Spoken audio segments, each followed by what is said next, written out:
خوش آمدید کہتے ہیں ناظرین. سیٹھی صاحب, جنرل ایوب خان کا دور, اس میں بہت کچھ ہوا, کیوں ہوا؟ دیکھیے, ایوب خان کے دور میں اس کے 2-3 سیلینٹ فیچرز تھے. سب سے پہلے یہ کہ اینٹی انڈیا, اس میں انہوں نے بالکل نیشنل سیکیورٹی اسٹیٹ بنائی, جو ہم کہتے ہیں نا نیشنل سیکیورٹی اسٹیٹ. یہ پہلے ایوب خان کے دور میں, اب اس کی فارمیشن شروع ہو گئی, پکی فارمیشن شروع ہو گئی کہ نیشنل سیکیورٹی اسٹیٹ بنائیں گے, سوشل سیکیورٹی اسٹیٹ یا سوشل ویلفیئر اسٹیٹ نہیں بنائیں گے. سیکیورٹی ہمارا سب سے بڑا مسئلہ ہے, خوشحالی نہیں, سیکیورٹی. ہمیں ہندوستان سے خطرہ ہے. Completely in contrast to what Quaid Azam set. Quaid Azam تو کچھ اور بات کرتا ہے, یہاں انہوں نے یہ فیصلہ کیا کہ نہیں, اب ہم اینٹی انڈیا جو چیز ہے اس کو بڑھائیں گے, اس وہاں سے خطرہ ہے ہمیں, اور ہمیں سیکیورٹی کا سب سے زیادہ اہمیت دیں.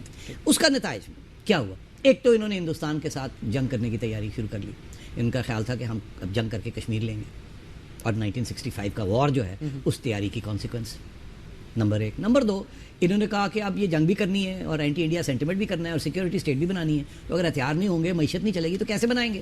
چلیے واشنگٹن چلتے ہیں, فرینڈز ناٹ ماسٹرز لکھتے ہیں. ایگزیکٹلی.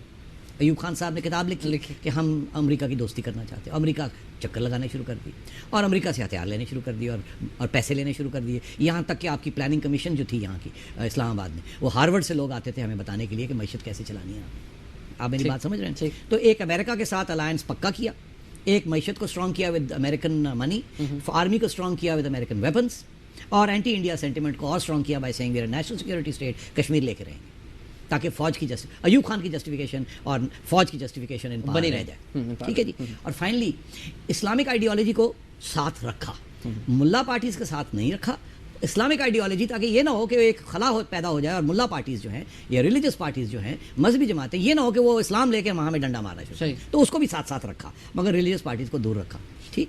تو یہ ایوب خان کے دوران کے زمانے میں یہ ساری چیزیں انہوں نے کی. اور پھر 1965 میں ہندوستان کے ساتھ وار خود چھیڑی, اپنے بندے کشمیر میں بھیج دیے. کشمیریوں نے کہا یہ کون آ گئے ہیں, گھسپیٹھیا آ گئے ہیں. انہوں نے ہندوستان کو بتا دیا کہ پاکستان کے فوج کے لوگ آئے ہوئے یہاں, اور ہندوستان نے دھمکی دی کہ آپ اگر نہیں یہ کریں گے, روکیں گے, تو ہم حملہ کر دیں گے. انڈیا نے اٹیک کر دی, جنگ پوری فل فلیش شروع ہو گئی, اور پھر وہ جنگ ہم ہار گئے.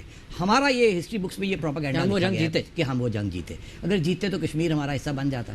ہم جیتے نہیں, ہمیں تاشکنڈ جانا پڑا روس کے پاس, جہاں وہاں کے ہندوستان کے پرائم منسٹر شاستری آئے, اور وہاں ایک امن کی ایک نئی داستان شروع ہوئی, جس سے ذوالفقار علی بھٹو صاحب ناراض ہو گئے. انہوں نے آ کے پاکستان کی عوام کو کہا کہ ہم یہ جنگ, ایوب خان نے جنگ ہارا دی, یہ جنگ اگر ہم نے وہاں نہیں ہاری تھی تو تاشکنڈ میں جا کے گھٹنے ٹیک دیے. اور وہ دن تھا, اور دوسرا اس کے بعد ایوب خان صاحب کی ڈاؤن فال گرنی شروع ہو گئی, اور پھر ایک ایسا وقت آیا کہ بھٹو صاحب پاپولر ہونے شروع ہو گئے. اور کس بنا پہ کہ ہم ہندوستان کے ساتھ 1000 سال جنگ کریں گے. آپ سمجھ رہے ہیں؟ انہوں نے بھی دیکھا کہ یہ اینٹی انڈیا سینٹیمنٹ کے بغیر مجھے پاور بھی نہیں ملے گی, فوج بھی مجھے نہیں ایکسیپٹ کرے گی. اور پھر ایوب خان صاحب کی چھٹی ہوئی, یحییٰ خان صاحب آئے, اور اس کے بعد آپ کو نئی الیکشن تھی. مگر ایوب خان صاحب کی ریژیم کا ایک بہت اہم حصہ تھا نیشنل سیکورٹی اسٹیٹ کا. وہ کیا تھا؟ وہ یہ تھا سینٹرلائزیشن.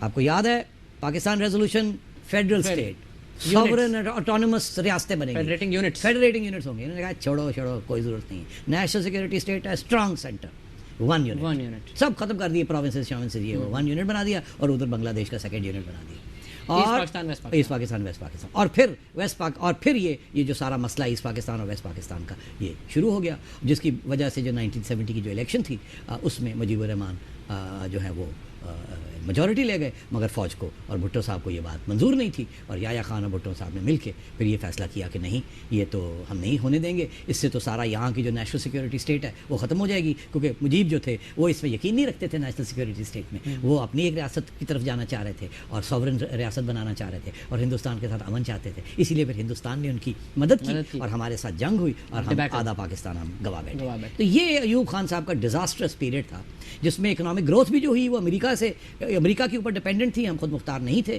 فوج بھی ہم نے جو بنائی وہ امریکہ کی بنا پہ بنائی, اور امریکہ کی جنگ کے لیے تیاری کرنی شروع کر دی کمیونزم کے. آئی ہیو اے کوسچن ہے کہ ایسٹ پاکستان ڈیبیکل, اس کا آرکیٹیکٹ کون تھا؟ اگر کسی ایک بندے کو بات منیب, یہ بڑی لمبی چوڑی بحث ہے کہ آرکیٹیکٹ کون تھا. آرکیٹیکٹ اگر آپ کہتے ہیں کہ ایسٹ پاکستان کی سپریشن کیوں ہوئی, تو میں کہوں گا یہ نیشنل سیکورٹی اسٹیٹ جب بننی شروع ہو گئی تو وہ ایسے بیج بو دیے گئے جس کے ساتھ یہ ہونا ہی تھا, اور ویسٹ پاکستان نے ایسٹ پاکستان کا اکنامک استحصال کرنا شروع کر دیا.